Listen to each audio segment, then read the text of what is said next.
Puji Tuhan, saya sampaikan selamat pagi dan salam sejahtera di dalam Tuhan kita Yesus Kristus. Haleluya. Kita bersyukur, kita boleh kembali lagi bersekutu dalam ibadah ini dan kita akan menikmati berkat Tuhan melalui firman-Nya. Mari kita membaca di dalam surat 2 Petrus 1, kita membaca ayat 3 dan ayat yang keempat. 2 Petrus 1 ayat 3 dan ayat yang keempat. Mari kita membaca bersama-sama ayat ini. 2 Petrus 1 ayat 3 dan 4. Demikian firman Tuhan. 2, 3. Karena kuasa ilahinya telah menganugerahkan kepada kita segala sesuatu yang berguna untuk hidup yang saleh oleh pengenalan kita akan Dia yang telah memanggil kita oleh kuasa-Nya yang mulia dan ajaib. Dengan jalan itu Ia telah menganugerahkan kepada kita janji-janji yang berharga dan yang sangat besar, supaya olehnya kamu boleh mengambil bagian dalam kodrat ilahi dan luput dari hawa nafsu duniawi yang membinasakan dunia. Puji Tuhan.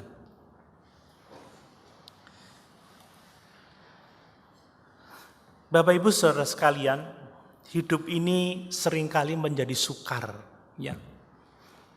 Hidup seringkali menjadi tidak mudah. Itu sebabnya saya tidak akan bosan-bosan mengingatkan kita supaya kita waspada terhadap penderitaan. Amin. Mengapa saudara? Sebab penderitaan itu dapat menghancurkan kehidupan orang-orang percaya. Tidak jarang masalah keluarga yang membebani kita yang berlarut-larut, yang tidak ada selesainya. Masalah hubungan suami istri, hubungan orang tua anak membebani hidup kita. Dan tidak jarang itu membuat kita mengalami kepahitan dalam hidup ini. Kalau orang sudah pahit hatinya biasanya sudah mulai menggerutu, bersungut-sungut, berbuat dosa dan jauh dari persekutuan dengan Tuhan. Apalagi di masa-masa sukar ini saudara, masalah ekonomi seringkali membebani kehidupan kita. Usaha tidak jalan dengan lancar sementara tagihan berjalan terus ya. Kebutuhan anak-anak tidak bisa kita pending misalkan seperti itu. Belum lagi ada biaya-biaya yang tidak terduga. Masalah kesehatan, masalah hubungan sosial kita dengan masyarakat, masalah pelayanan. Penderitaan-penderitaan yang tidak dihadapi dengan benar akan bisa merusak kehidupan kita. Kita harus waspada. Amin. Jangan sampai penderitaan, persoalan yang kita alami itu menghancurkan hidup kita, menyebabkan kepahitan dalam hati kita, membuat kita melakukan hal-hal yang merusak hidup kita. Kita harus waspada dan dapat mengatasi itu dengan sebaik-baiknya. Dan kita patut bersyukur kepada Tuhan kita Yesus Kristus karena melalui kedua ayat ini saudara, kita tahu bahwa Allah telah menganugerahkan kepada kita segala sesuatu yang berguna untuk hidup saleh, untuk hidup benar, untuk hidup berkemenangan di tengah-tengah penderitaan kita. Dalam terjemahan bahasa Indonesia sehari-hari dikatakan untuk hidup beribadat kepada Tuhan. Oleh pengenalan kita akan Kristus yang telah memanggil kita oleh kuasa-Nya yang mulia dan ajaib. Dalam bahasa Indonesia sehari-hari diterjemahkan untuk kita dapat menikmati kebesaran dan kebaikan Tuhan.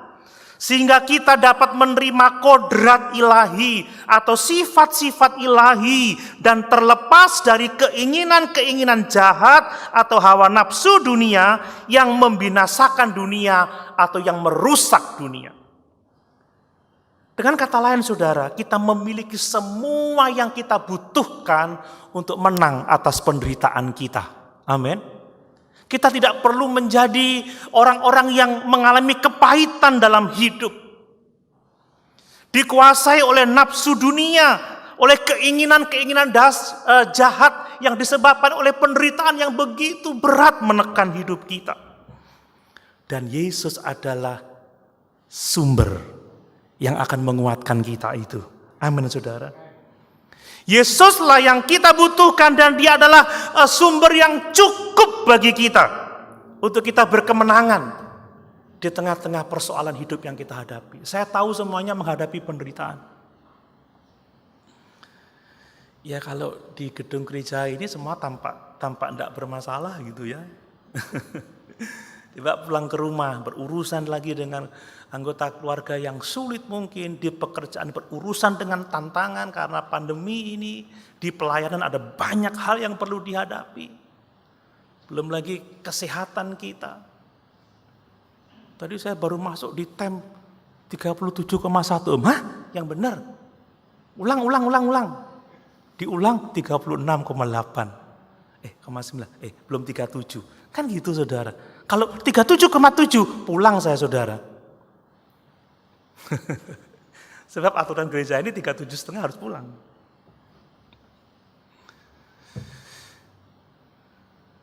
Kita punya semua yang kita butuhkan di dalam Yesus Kristus Tuhan kita. Amin.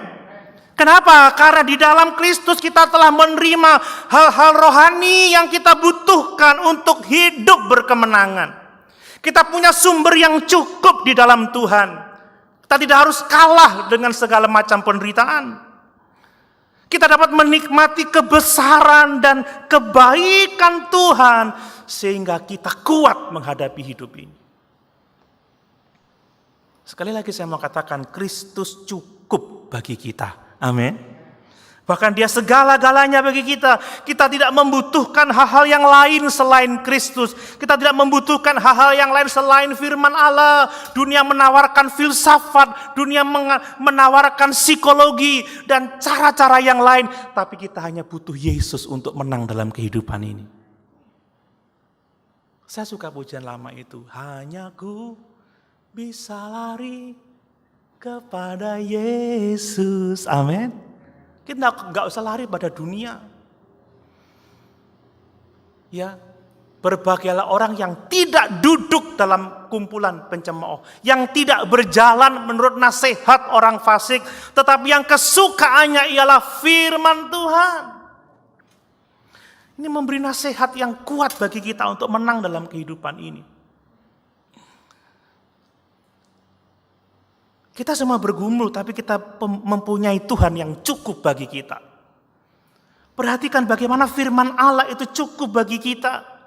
Jangan tergiur dengan tawaran dunia. Datang kepada Tuhan yang telah memanggil kita. Mari kepadaku semua yang berletih lesu dan berbeban berat. Yesus menjamin, aku akan memberikan kelegaan kepadamu.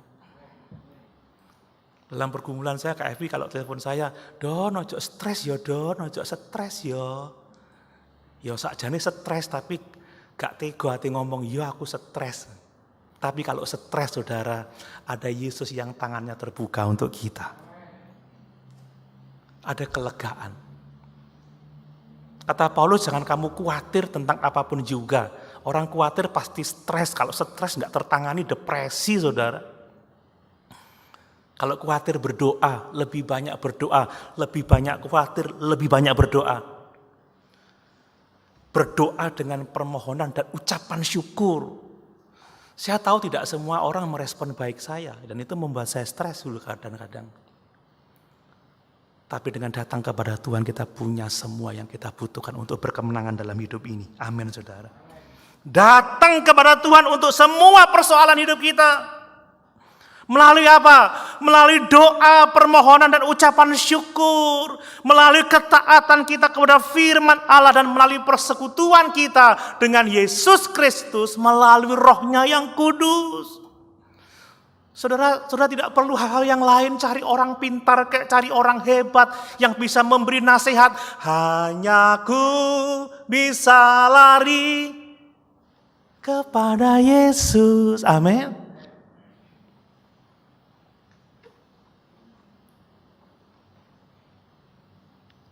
Saya ditelepon sama Pak Alik saya yang pendeta di Banyuwangi. Tanya keadaan ibu saya, gimana ibu? Ya masih gitu-gitu aja. Ini udah hampir 2 minggu. Sudah, pokoknya sebut Yesus aja. Ya memang begitu, hanya Dia jawaban kita. Amin saudara. Tatkala dunia tidak bisa memberi jawaban, dan memang karena kita tidak datang pada dunia, hanya Yesus satu-satunya jawaban dalam kehidupan kita. Tidak ada satupun yang tidak dalam pergumulan. Tapi ingat, kita punya sumber yang kita butuhkan. Kalau kita mengambil sumber itu, saudara, kita bersandar kepada anugerah Allah, kita pasti berkemenangan dalam hidup ini. Mari saya ajak kita melihat dengan rinci tentang 2 ayat ini. Apa sih yang Petrus ajarkan bagi kita? Ini penting, saudara. Ya. Dan saya bersyukur membaca ayat-ayat ini ketika saya mempersiapkannya, saya diberkati oleh Tuhan. Ya. Kadang kita mau nangis itu nggak bisa karena lupa nadanya, saudara. Tapi ketika ketemu Yesus, kita bisa mencurahkan isi hati kita dan mendapatkan kekuatan dari Tuhan. Amin. Makanya orang-orang Kristen selalu ceria, saudara. Karena kita memiliki semua sumber yang kita butuhkan untuk berkemenangan dalam hidup ini. Perhatikan saudara, ya ayat yang ketiga itu. Karena kuasa ilahinya telah menganugerahkan kepada kita segala sesuatu yang berguna untuk hidup saleh. Tuhan telah menganugerahkan kepada kita segala sesuatu untuk hidup saleh. Yang dimaksud dengan hidup dalam ayat ini adalah hidup yang kekal, saudara. Hidup kekal yang kita terima saat kita sungguh-sungguh percaya dan menerima Yesus sebagai Tuhan dan Juru Selamat kita secara pribadi. Ingat Yohanes pasal 3 ayat yang ke-16. Karena begitu besar kasih Allah akan dunia ini, sehingga Ia telah mengaruniakan anaknya yang tunggal itu, supaya barang siapa yang percaya kepadanya tidak binasa, melainkan beroleh hidup yang kekal. Ini yang disebut dengan hidup yang saleh, adalah kehidupan kekal yang kita miliki. Oleh karena kita percaya kepada Yesus Kristus Tuhan kita. Bukankah Alkitab mengajarkan bahwa semua orang telah mati karena dosa dan pelanggaran kita? Efesus 2 ayat 1-3. Orang mati nggak bisa terima nasihat. Orang mati nggak butuh nasihat. Orang mati nggak butuh prinsip-prinsip moral untuk hidup. Orang mati tidak butuh nasihat bagaimana hidup bahagia, hidup berkemenangan. Orang mati yang dibutuhkan adalah kehidupan. Kita semua sudah mati karena dosa dan pelanggaran kita. Tapi bersyukur saudara, Yesus memberikan hidup yang kekal kepada kita. Free, itu anugerah yang kita terima oleh iman. Amin. Itu gratis. Dimulai dari hidup kekal. Kalau orang gak punya hidup kekal, dia gak akan pernah bisa hidup saleh. Gak akan pernah bisa mengatasi pergumulan dalam dunia ini. Hidup kekal itu yang pertama-tama menolong kita untuk berkemenangan. Hidup kekal yang ada di dalam Kristus Yesus yang telah mati membayar hukuman dosa kita. Mari saudara kita ingat bahwa kita punya hidup kekal. Ya. Bukan bios tetapi zoe, kualitas hidup Allah ada di dalam diri kita. Itu akan memampukan kita untuk menghadapi berbagai macam pergumulan di dunia ini. Amin. Coba Bapak Ibu cek dalam 1 Yohanes 5 ayat 11-12. 1 Yohanes 5 ayat 11 dan 12. Dan inilah kesaksian itu, Allah telah mengaruniakan hidup yang kekal kepada kita, dan hidup itu ada di dalam anaknya. Barang siapa memiliki anak, ia memiliki hidup. Barang siapa tidak memiliki anak, ia tidak memiliki hidup. Perhatikan, Yesus telah memberikan hidup yang kekal kepada kita sebagai anugerah melalui iman kepada anak Allah, Yesus Kristus Tuhan kita. Dan saya mau mengingatkan, hidup kekal ini bukanlah sesuatu yang hanya berhubungan dengan surga, yang tidak ada kaitannya dengan hidup ini. Tidak, saudara. Sebaliknya, hidup kekal yang kita terima pada saat kita percaya, itu ada terus dalam kehidupan kita saat ini. Kita semua punya hidup kekal. Kita semua punya zoe, kehidupan ilahi, kehidupan rohani. Jadi kehidupan kekal itu berdampak nyata dalam hidup kita, sehingga kita dapat menjalani hidup yang penuh dengan kesulitan ini di dalam berkat dan pertolongan Tuhan. Amin. Kita nggak sama dengan orang-orang yang tidak punya hidup yang kekal. Orang yang nggak punya hidup yang kekal bisa stres, depresi, bunuh diri. Tapi kita punya hidup yang kekal, kita kuat karena kita punya sumber yang komplit di dalam Yesus Kristus Tuhan kita. Amin. Amin, saudara. Mari kita syukuri hidup kekal ini, saudara. Ya. Lihat, Petrus mengatakan, Allah telah menganugerahkan kepada kita segala sesuatu untuk hidup yang saleh. Untuk kita dapat menangani berbagai macam masalah, baik besar maupun kecil. Kita punya segala yang kita butuhkan. Alkitab memberitahu kita bagaimana cara kita mengatasi penderitaan. Bagaimana cara kita mengelola keuangan kita di tengah-tengah masa yang sukar ini. Bagaimana kita bertahan dalam hidup yang sulit.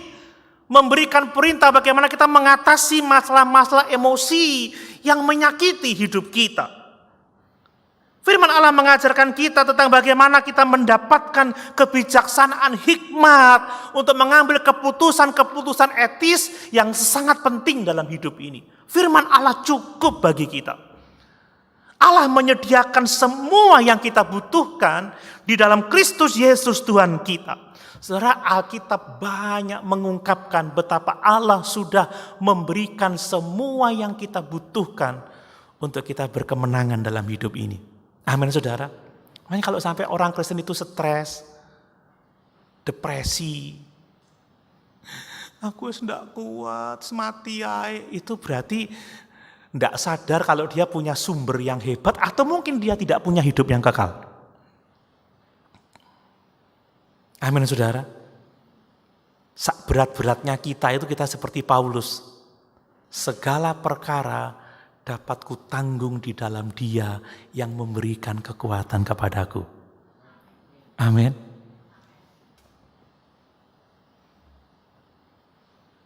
Kita punya kualitas hidup yang beda dengan yang lain.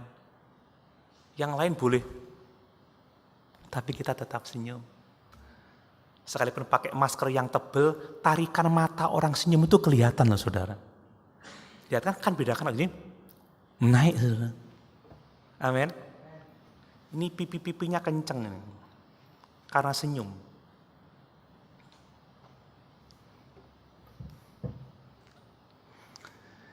Mari kita lihat ada banyak ayat yang menghibur kita. Coba baca 1 Korintus 1 ayat 4 sampai 5. 1 Korintus 1 ayat 4 sampai 5. Saya berpikir tidak akan membaca ayat-ayat ini, tapi sayang kalau Bapak Ibu tidak membaca ayat-ayat ini. Banyak tapi penting, saudara. Kalau makan kita suka banyak kalau enak, kalau sedikit malas makan. Kalau firman Tuhan harus makan yang banyak. Amin. 1 Korintus 1 ayat 4 sampai 5. Lihat. Aku senantiasa mengucap syukur kepada Allahku karena kamu atas kasih karunia. Perhatikan. Atas kasih karunia Allah yang dianugerahkannya kepada kamu dalam Kristus Yesus. Sebab di dalam Dia kamu telah menjadi kaya. Perhatikan. Kita telah menjadi kaya dalam segala hal dan dalam segala macam perkataan dan segala macam pengetahuan. Amin.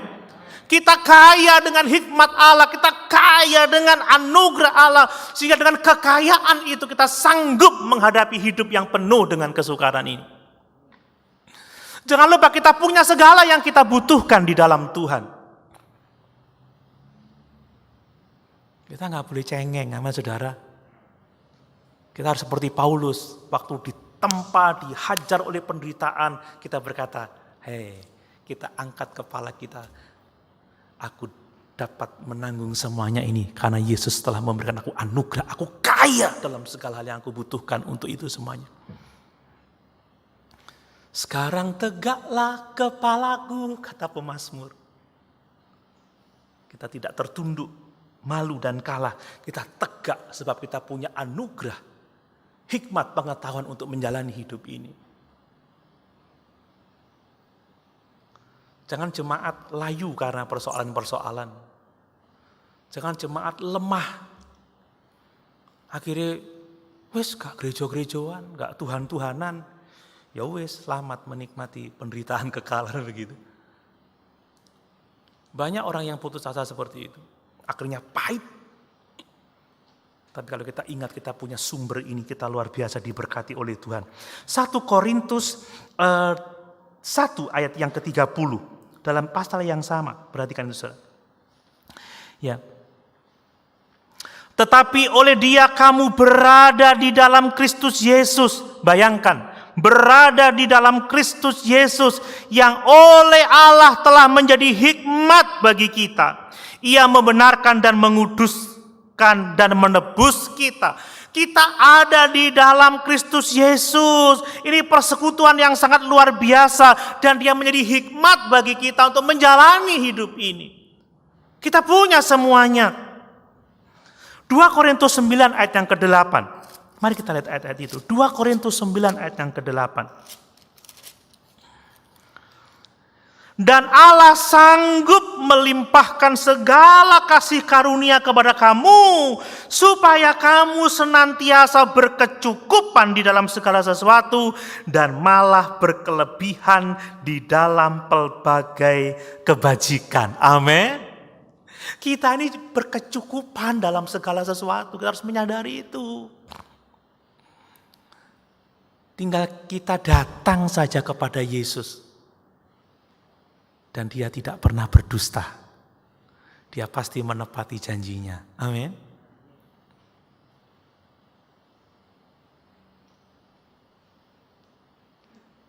Minggu-minggu ini minggu yang stres bagi saya. Tapi ketika berlutut, memandang kepada kekuatan dari Tuhan, kita mendapatkan kekuatan yang luar biasa.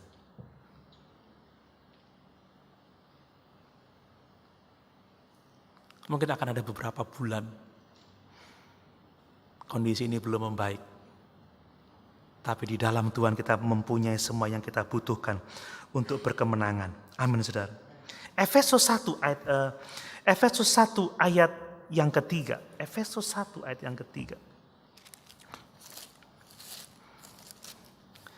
Perhatikan, terpujilah Allah dan Bapa Tuhan kita Yesus Kristus, yang dalam Kristus telah mengaruniakan kepada kita segala berkat rohani di dalam surga. Bayangkan, Tuhan telah menganugerahkan, mengaruniakan kepada kita segala berkat rohani di dalam surga. Kekayaan Kristus yang tidak terduga itu.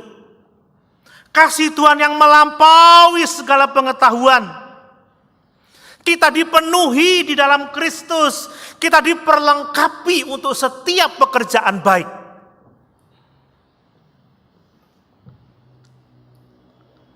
Kita mempunyai semua yang kita butuhkan untuk menang. Kita nggak butuh yang lain. Amin, saudara. Alkitab sudah memperlengkapi kita dengan semua yang kita butuhkan untuk kita berkemenangan dalam hidup ini. Ya, masalahnya seringkali kita nggak datang sama Tuhan. Seringkali kita nggak terhubung dengan Tuhan. Seringkali kita datang pada dunia. Kalau diajak berdoa, sumpek aku gak bisa sembahyang. Kalau dinasihati firman Tuhan terus Alkitab pun di rumah itu banyak. Kan gitu biasanya orang. Kalau disuruh doa nggak penak, ketemu pendeta, jawabannya payah ngomong sembahyang, diajak sembahyang. Loh, itu justru yang kita butuhkan. Amin. Aku butuh nasihat orang-orang pintar. Loh, ini nasihat, ini firman Allah, ini cukup bagi kita, saudara.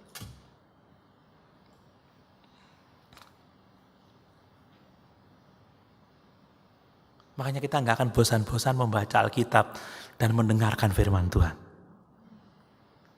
Ini yang kita butuhkan.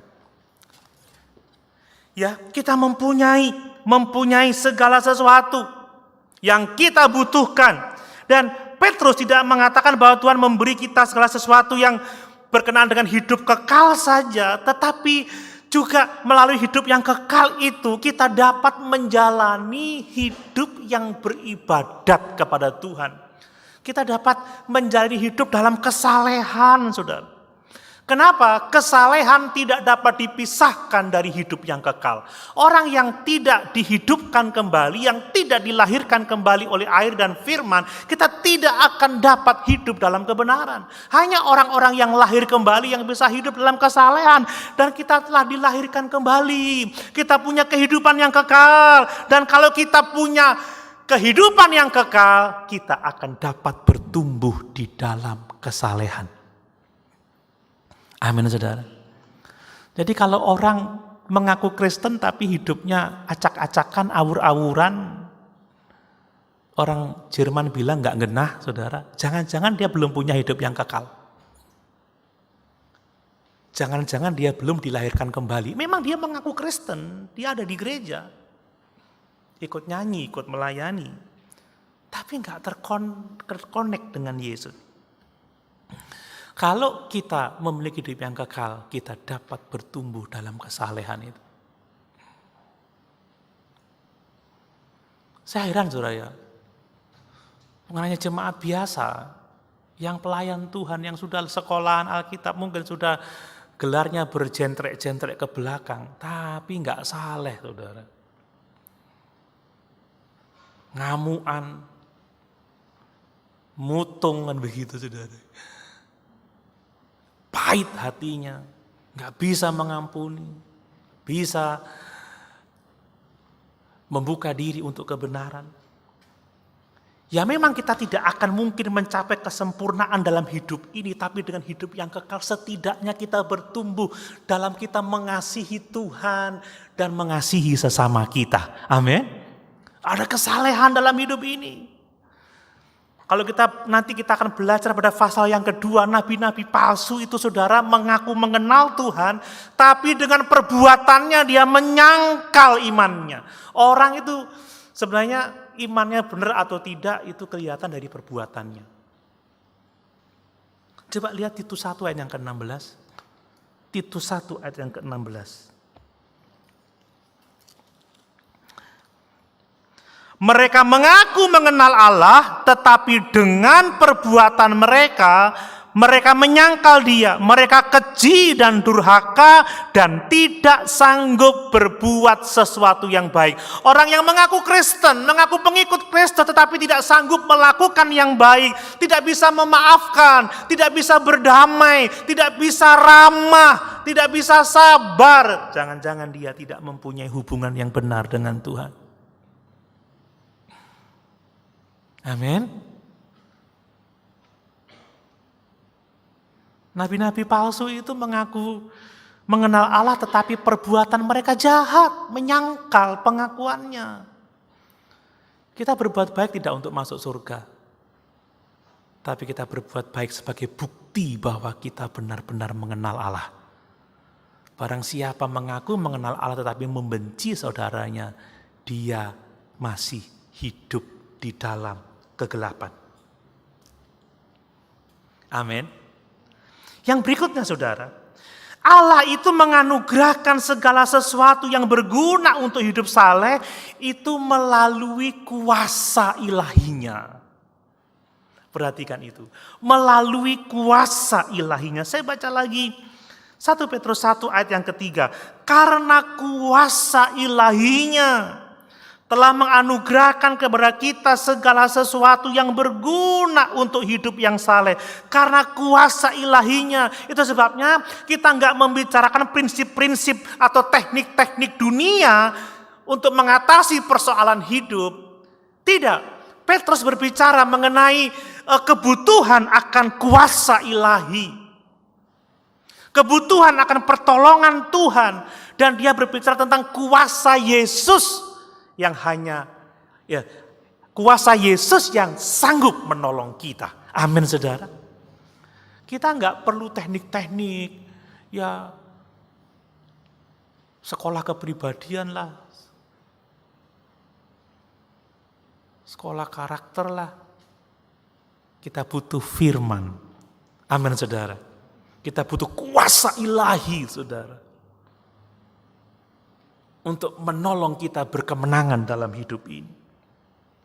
Saudara, kuasa Kristus, ya kuasa ilahi atau kuasa Kristus ini terutama berbicara tentang kuasanya yang telah memberikan hidup yang baru saat kita percaya kepadanya. Dalam Efesus 1 ayat yang ke-19 coba kita lihat. Efesus 1 ayat yang ke-19.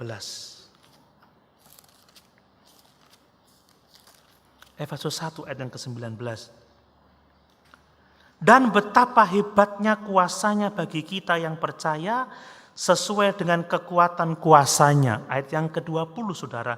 Yang dikerjakannya di dalam Kristus dengan membangkitkan dia dari antara orang mati dan mendudukkan dia di sebelah kanannya di surga. Kuasa Tuhan yang hebat itu kuasa yang telah membangkitkan Kristus dari antara orang mati. Artinya apa saudara? Pada dasarnya pertobatan kita bukan karena usaha, kesanggupan kita. Kalau kita bertobat itu karena kuasa kebangkitan Kristus yang mempertobatkan kita. Amin saudara. Hanya orang yang terhubung dengan kuasa Kristus yang benar-benar bertobat saudara. Kalau orang yang belum bertobat jangan-jangan gak punya hubungan dengan Tuhan. Kan berulang kali saya cerita, saya nggak malu mengakui masa lalu saya. Paulus saja tidak malu, kata Paulus. Aku lebih jahat dari semua rasul yang lain. Tapi kalau saya bertobat, bukan karena saya bisa. Tapi karena kuasa kebangkitan yang dianugerahkan kepada kita. Amin, saudara. Jadi pertobatan itu penting, bukti bahwa kita memiliki kuasa kebangkitan Kristus. Orang mati nggak bisa berbuat apa-apa seperti Lazarus itu. Hei Lazarus, keluarlah. Baru setelah dipanggil dia baru keluar. Kita harus dibangkitkan dulu, dihidupkan dulu oleh Kristus, baru kita bisa mengenal Kristus dengan benar. Saat kita hidup secara rohani oleh kuasa Tuhan, kita menerima segala sesuatu yang menyangkut kehidupan yang kekal dan kuasa untuk hidup dalam kebenaran. Kuasa untuk hidup dalam kesalehan. Dan kita menerima kuasa dari Roh Kudus yang dianugerahkan kepada kita. Roh yang menghasilkan kasih, sukacita, damai sejahtera, kebaikan, kesabaran, kemurahan, penguasaan diri. Amin saudara. Dan itu kita miliki dari hubungan kita dengan Tuhan. Makanya orang-orang yang masih hidupnya duniawi, jangan-jangan dia belum memiliki kuasa kebangkitan Tuhan. Jangan-jangan imannya tidak tuntas.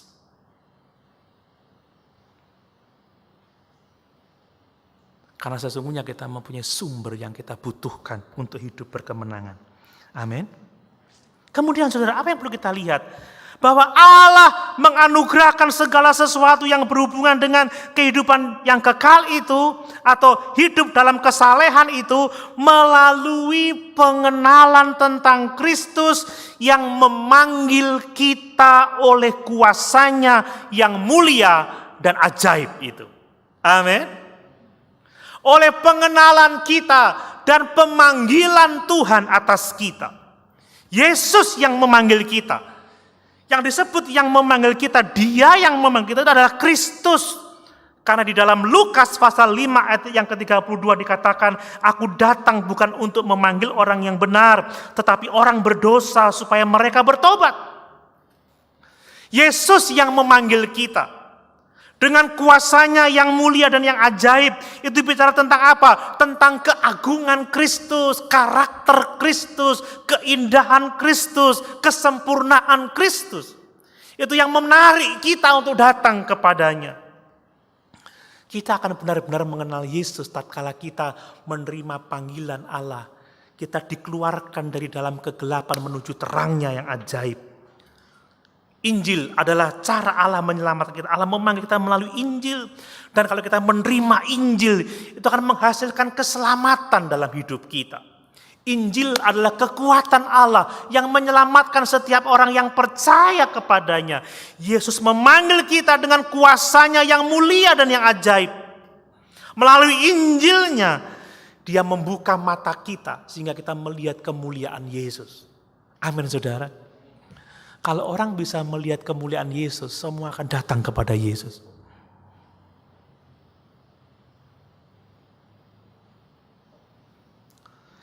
Kalau kita membaca kitab-kitab Injil, selama Yesus melayani di dunia, kita bisa melihat kemuliaannya. Kemuliaan demi kemuliaan. Makanya Yohanes menulis begini, Yohanes 1 ayat 14. Yohanes 1 ayat yang ke-14. Perhatikan saudara. Firman itu telah menjadi manusia dan diam di antara kita. Dan kita telah melihat kemuliaannya, yaitu kemuliaan yang diberikan kepadanya sebagai anak tunggal Bapa penuh kasih karunia dan kebenaran. Kita melihat kemuliaannya sebagai anak tunggal Bapa penuh kasih karunia dan kebenaran. Petrus adalah saksi ketika melihat Yesus, dia berubah muka di Bukit Zaitun. Orang menyebutnya sebagai bukit transformasi. Yesus berubah rupa, bercahaya, begitu mulia. Ada Musa, ada Elia di sana sampai dia berkata, Guru Tuhan, baiklah kami mendirikan 3 tenda. 1 untuk engkau, 1 untuk Musa, 1 untuk Elia.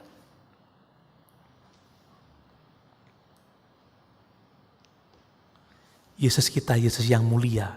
Amin, saudara. Dan kita dipanggil olehnya ketika dia membuka mata kita sehingga kita bisa melihat kemuliaan Tuhan. Itu yang menarik kita datang kepada Yesus. Mana ada saudara pribadi yang seperti Yesus? Enggak ada yang seperti Yesus. Dan kemuliaan terbesarnya itu ditunjukkan oleh pengorbanannya di atas kayu salib. Amin.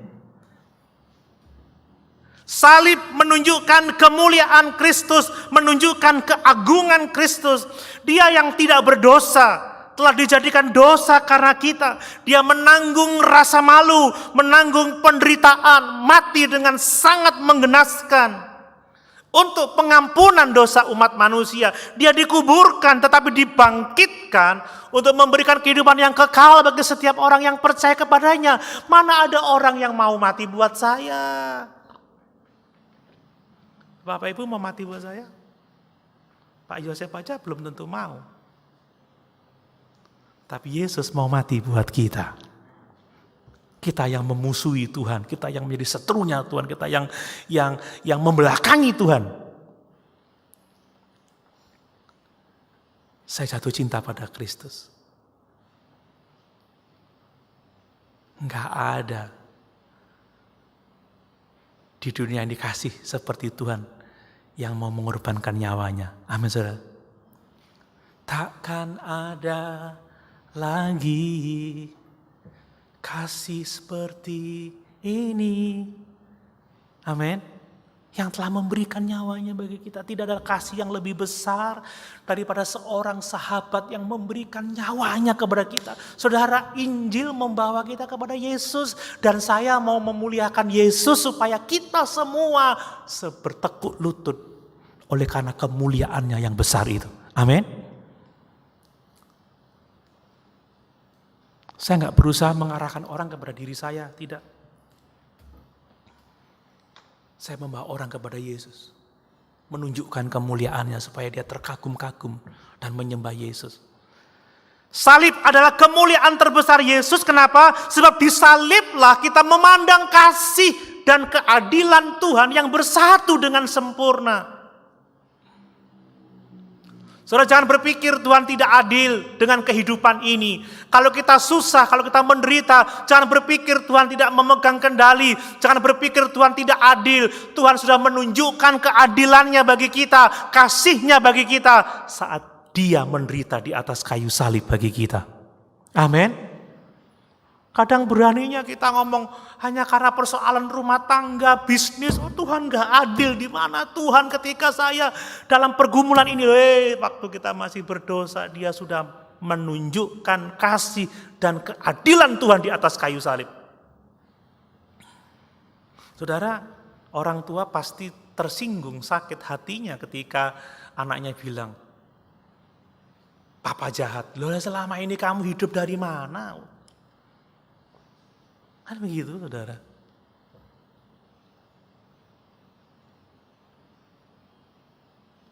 Kemuliaan salib.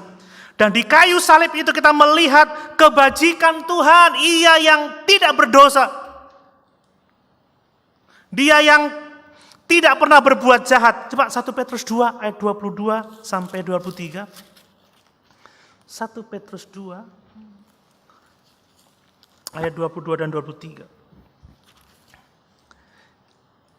Ia tidak berbuat dosa dan tipu tidak ada dalam mulutnya. Ketika ia dicaci maki, ia tidak membalas dengan mencaci maki. Ketika ia menderita, ia tidak mengancam, tetapi ia menyerahkan kepada Dia yang menghakimi dengan adil. Amin, saudara. Ia sendiri telah memikul dosa kita di dalam tubuhnya di kayu salib, supaya kita yang telah mati terhadap dosa hidup untuk kebenaran. Oleh bilur-bilurnya kamu telah sembuh. Kita mengenal Yesus karena Dia membuka mata rohani kita untuk melihat kemuliaannya yang besar. Betapa besar, betapa mulianya salib itu bagi kita. Pujian lama sederhana, salibnya, salibnya teramat mulia, dosaku disucikan oleh darah Yesus. Dosa yang membuat kita hidup dalam murka Allah, dosa yang membuat kita akan masuk dalam penghukuman kekal, tapi dosa itu telah dihapuskan oleh kematian Yesus di atas kayu salib. Amin. Masa kita mau meninggalkan Yesus? Makanya kata penulis kitab Ibrani, jangan menyia-nyiakan keselamatan yang sebesar ini. Saudara, pengenalan kita akan terus bertumbuh, terus bertumbuh. Dan itu akan mendorong kita untuk hidup di dalam kesalehan. Hidup di dalam kekudusan. Hidup di dalam kemenangan atas setiap pergumulan yang kita hadapi. Yang berikutnya, saudara, ayat yang keempat, saudara. Dari 1 Petrus pasal yang kedua ayat yang keempat. Dengan jalan itu Ia telah menganugerahkan kepada kita janji-janji yang berharga dan yang sangat besar, supaya olehnya kamu boleh mengambil bagian dalam kodrat ilahi dan luput dari hawa nafsu dunia dari hawa nafsu duniawi yang membinasakan dunia. Apa yang kita lihat, saudara? Semua yang berguna bagi kita untuk hidup saleh itu terkandung dalam janji-janji Tuhan yang berharga dan yang sangat besar itu. Amin, saudara. Kita memiliki janji-janji Tuhan yang berharga. Janji-janji Tuhan yang sangat besar, bukan seperti janji manusia. Ini janji yang pasti ditepati. Kalau janji manusia, kau yang berjanji, kau yang mengingkari. Diulang lagi sambil ada cengkoknya gitu. Kau yang berjanji, kau yang mengingkari.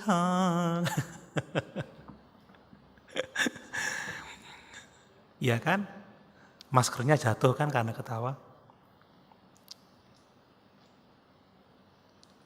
Kalau Tuhan berjanji pasti ditepati. Amin, saudara. Dan semua janji Tuhan di Alkitab itu berhubungan langsung dengan apa? Kehidupan yang berkemenangan. Berhubungan dengan kehidupan yang saleh. Orang yang punya janji-janji Tuhan hidupnya saleh. Nggak menang sendiri, nggak ngotot sendiri. Kan begitu. Nggak apa lagi. Nggak gampang patah, nggak gampang putus asa. Ya orang-orang hitungan, aku juga hitungan tidak. Orang mau hitungan, kita tidak hitungan gitu loh saudara ya. Orang mau ngawur, kita tidak ngawur. Orang mau emosi, kita tetap cooling down. Amin saudara. Amin. Karena kita punya janji-janji Allah. Nah itu berhubungan dengan kehidupan kekal, berhubungan dengan kesalehan, dengan kemenangan atas dosa, dengan buah-buah Roh Kudus, dengan hikmat, dengan kekuatan dalam menghadapi berbagai macam pergumulan dalam hidup ini. Lihat 2 Korintus 1 ayat 20. 2 Korintus 1 ayat 20. Perhatikan itu. Ya luar biasa ayat ini. Sebab Kristus adalah ya bagi semua janji Allah. Itulah sebabnya oleh Dia kita mengatakan amin untuk memuliakan Allah. Amin. Janjinya ya.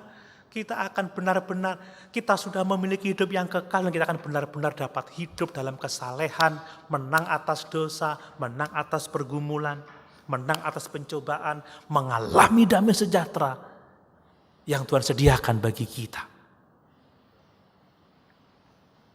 Saudara, ada 2 hal penting dari janji-janji Tuhan yang berharga dan sangat besar ini. Ternyata saudara, janji Tuhan itu membuat kita dapat mengambil bagian dalam kodrat ilahi. Janji-janji Allah yang besar itu membuat kita memiliki sifat-sifat ilahi. Sekalipun kita masih manusia di dunia ini dalam daging yang penuh dengan dosa ini, kita punya kodrat ilahi. Kita punya sifat ilahi dalam diri kita. Dan sifat ilahi tidak hanya kita miliki di surga nanti, tapi mulai sekarang kita punya sifat-sifat ilahi dalam hidup ini. Amin saudara. Apa itu sifat ilahi? Ya yang pertama-tama hidup yang kekal itu saudara. Hidup yang kekal itu. Kita memiliki kehidupan kekal. Kehidupan dengan kualitas kehidupan Allah. Bukankah kita telah dilahirkan kembali menjadi anak-anak Allah? Dalam Yohanes 1 ayat 12-13. Tetapi semua orang yang menerimanya diberi kuasa supaya menjadi anak-anak Allah. Yaitu mereka yang percaya dalam namanya. 1 Petrus 1 ayat 23 menyatakan bagaimana kita telah dilahirkan dalam kehidupan yang baru. Oleh benih ilahi, oleh firman itu. Kita punya kodrat ilahi. Hanya oleh kasih karunia Allah, oleh janji-janji Allah, kita punya kodrat ilahi. Itu berbicara tentang hidup yang kekal, bicara tentang apa lagi? Bicara tentang keadaan kita sebagai anak-anak Allah, di mana Roh Kudus diam dalam diri kita dan menghasilkan buah-buah kekudusan. Saya tidak akan baca Galatia 5 dan lain sebagainya, kita tahu itu. Kasih, sukacita, itu kodrat ilahi saudara. Tapi tidak berarti kalau kita ini punya kodrat ilahi kita jadi Tuhan-Tuhan kecil. Banyak orang yang bilang kamu ini Tuhan-Tuhan kecil, apa yang kamu katakan pasti jadi. Kamu punya kuasa seperti Tuhan, kuasa menciptakan tidak saudara. Ada beda antara pencipta dan ciptaan, ada beda. Kodrat ilahi artinya apa? Kita punya sifat-sifat kehidupan Allah. Kita punya karakter Allah. Kita punya kekudusan Allah dalam diri kita. Amin. Amin. Sekalipun kita belum sempurna sepenuhnya, tapi kita akan melihat Dia dalam keadaan yang sebenarnya. Kita akan diubah menjadi serupa dengan Dia. Tetapi kita juga punya tanggung jawab untuk bertumbuh dalam kesalehan. Itu yang akan kita pelajari dalam 1 Petrus 1 ayat 5 sampai ayat yang ke-7. Kita punya tanggung jawab untuk bertumbuh dalam kesalehan itu. Kita menerima yang kita butuhkan untuk hidup saleh, dan kita punya tanggung jawab untuk bertumbuh dalam kesalehan itu. Kita punya kodrat ilahi. Amin, saudara. Ada waktunya kita akan dilepaskan dari semua dosa dan hidup dalam keadaan seperti Yesus. Jadi janji-janji Allah yang sangat besar dan berharga itu membuat kita mengambil bagian dalam kodrat ilahi. Mungkin kalau orang bilang gini, ngelokno awake dhewe elek, kita punya hidup yang kekal. Amin, saudara. Elek, aku ini anak Allah. Elek ngini ono Roh Kudus dalam hatiku. Amin. Ada yang merasa elek? Jangan, saudara. Kita ini unik. Dan kita punya hidup yang kekal. Amin. Tidak ada senyum yang seperti ini di dunia ini. Hanya saya yang punya. Tapi semua kita sama. Kita punya hidup yang kekal. Kita anak-anak Allah. Dan Roh Kudus berdiam dalam diri kita. Amin. Yang terakhir, saudara. Ternyata janji-janji Tuhan yang berharga dan sangat besar itu memungkinkan kita untuk melepaskan diri dari hawa nafsu yang membinasakan dunia. Jelas 1 Petrus pasal 1 ayat yang keempat itu. Dan luput dari hawa nafsu duniawi yang membinasakan dunia ini. Pada saat kita dilahirkan kembali, kita mempunyai hidup yang kekal, kita mempunyai kehidupan rohani, kita dipisahkan dari dunia yang jahat ini, kita hidup untuk Tuhan, kita hidup untuk Kristus, kita menjadi milik Tuhan. Kita memiliki kodrat ilahi. Saudara, semua perbuatan dunia itu sampah. Dan Tuhan telah membebaskan kita dari ikatan-ikatan dunia yang buruk itu.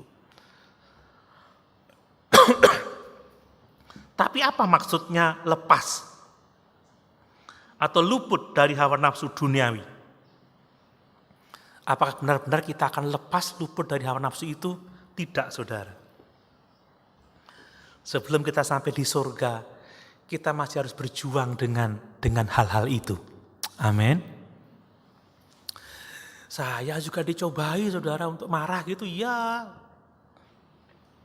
Dicobai untuk jengkel, kadang juga pahit rasanya, tapi kadang ya gregetan ngono. Wis gregetan angel tuturane. Angel temen tuturane kan ngono, saudara. Kadang kita dicobai. Kita luput tidak berarti benar-benar lepas, tidak. Makanya kalau kadang-kadang saudara melihat mata saya suntuk agak sipit gitu, doakan saudara, itu sedang dalam pencobaan. Ya. Pak Doni tunduk ayo melaku gak toleh-toleh, meneng, doakan saudara. Dalam pergumulan itu. Saudara juga begitu. Luput gak benar-benar luput. Karena ada nasihat ini, coba lihat 1 Petrus 1 ayat 14-15. Ini menunjukkan bahwa kita gak benar-benar luput. 1 Petrus 1 ayat 14-15. Hiduplah sebagai anak-anak yang taat dan jangan turuti hawa nafsu. Berarti masih ada. Selama kita masih hidup di daging ini masih ada hawa nafsu itu. Tapi jangan turuti hawa nafsu yang menguasai kamu pada waktu kebodohanmu. Tetapi hendaklah kamu menjadi kudus di dalam seluruh hidupmu, sama seperti Dia yang kudus yang telah memanggil kamu. Jadi masih ada pergumulan. Kadang kita digoda untuk marah, digoda untuk kecewa, digoda untuk menyimpan kepahitan. Tapi lawan saudara, lawan. Jangan mau dikuasai oleh hal-hal itu. Hendaklah kamu kudus dalam segala hal, sebab Allah yang memanggil kita adalah kudus. Masih ada perjuangan. Ya. 1 Petrus 2 ayat yang ke-11. Saudara-saudaraku yang kekasih, aku menasihati kamu supaya sebagai pendatang dan perantau kamu menjauhkan diri dari keinginan-keinginan daging yang berjuang melawan jiwa. Jadi selagi masih hidup dalam tubuh daging ini, masih ada keinginan-keinginannya yang berjuang melawan jiwa kita. Kita harus menjauhkan diri dari itu. Bedanya apa, saudara? Setelah kita diselamatkan, kita berjuang untuk melawan hawa nafsu itu. Amin. Sebelum kita bertobat, kita menuruti semuanya. Kalau mau marah, ya marah. Kamu lek marah, aku lebih marah lagi. Kalau kamu jahat, aku lebih jahat lagi. Kalau kamu kasar, aku lebih kasar lagi. Kan gitu sebelum bertobat. Kalau sudah bertobat, kamu marah. Aku berdoa supaya Tuhan melembutkan hatiku dan tidak menjadi marah. Amin, saudara. Kalau kamu kasar, aku akan berusaha untuk lembut. Kan begitu. Kalau kamu bentak, aku akan berusaha untuk ramah. Bedanya gitu. Bukan kalau orang mendongak, kita lebih mendongak. Oh tidak, orang mendongak, ya, kita tunduk aja. Bukan karena kita lemah, tapi karena kita mau melawan segala kejahatan. Amin, saudara. Kalahkan kejahatan dengan kebaikan. Kita sekarang membenci dosa. Artinya apa, saudara?